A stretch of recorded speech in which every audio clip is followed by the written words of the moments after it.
भाषण देव नुआ वर्ष उपलक्षे। उपस्थित थिबा समस्त गुरुजन मानक पाद तले नतमस्तक होई मु गणेश मोर अभिभाषण रखुची।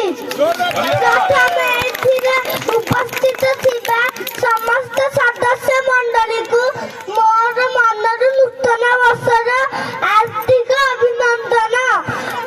नीलकंठेश्वर युवक परिषदर समस्त सदस्य मानकु अभिनंदन।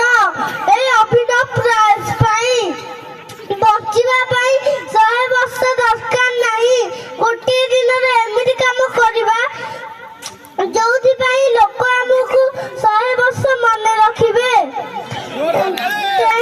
तेणु आज प्रभु श्री श्री नीलकंठेश्वर आगे शपथ नेबा जे कुष्मंगी ग्रामर तल साही को निशा मुक्त करबा सह आम चारिपाख परिवेश को परिष्कार परिच्छन्न रखिबा।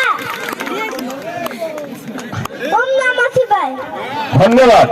जहाँ छोटे पिलाटी गोटे उत्तम कथा कहला। आज आम समस्ते निशार निशाशक्त